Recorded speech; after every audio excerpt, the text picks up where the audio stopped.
जय जगन्नाथ। बहु चर्चित पिपिली मामला जो बेबिना मामलाटी दिने राज्य राजनीति में आलोड़न सृष्टि करथिला। एबे भी नवीन सरकार को लेकिन प्रश्न उठुची।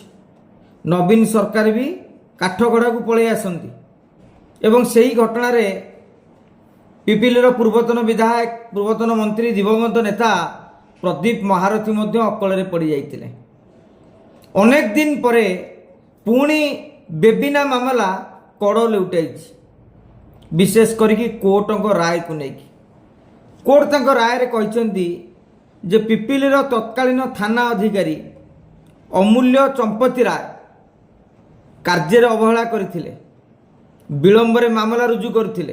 तेणु तांकु 6 मास पई जेल दंडरे दंडित करा जायछि।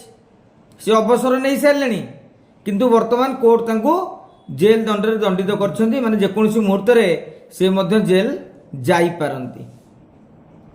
तबे कोर्ट जहाँ कहिछन्ती ताहा भी अनेक मायना रखे।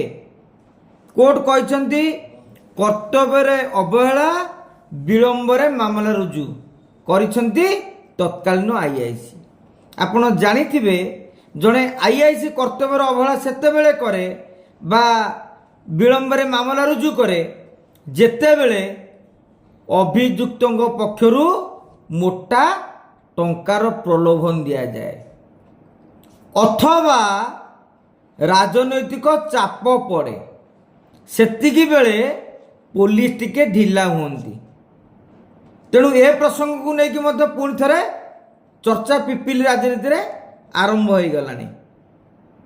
कोर्ट कहते जे राजनैतिक माने जदियो कोर्ट से कथा कही नांती किंतु राजनैतिक चापरे अच्युत मामला रुजु करि नथिले, जोथि पई पीड़िता मेडिकल रे भल चिकित्सा पाई नथिले।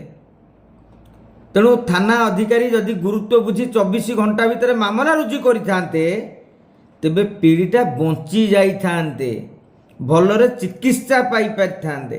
तेबे जा हो एबे देखिबार अछि अमूल्य चंपती राय केबे जेल जाउछंती ना कोर्ट राय को ऊपर कोर्ट रे पुणी चैलेंज करुछंती।